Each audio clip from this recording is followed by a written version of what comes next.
Ivanović i razgovaramo sa našim atletičarima. Ove godine na okružnom takmičenju koje je održano na stadionu Čika Dača, mnoštvo učenika predstavilo je našu školu, a ovo su oni koji su odneli kući nagrade. Mata Pavlović, Lena Zahirović, Luka Janović, Aleksa Petrović, Lazar Aleksić. Ana Stanović. Koja je bila vaša disciplina i koju ste nagradu osvojili?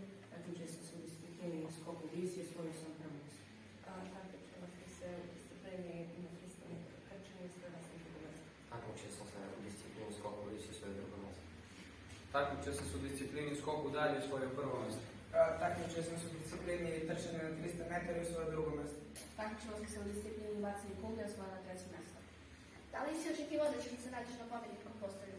Pa iskreno, s obzirom da niko od nas ne trenira atletiku, ovo će biti za nas. Sad. Koja je bila tvoja najveća podrška ili motivacija? Moja najveća motivacija su bili moji drugari zbog kojih sam i pobedio.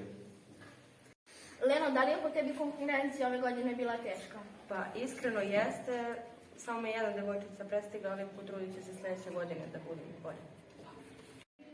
Sad. Da li biste ponovo učestvovali kao predstavnici naše škole? Da!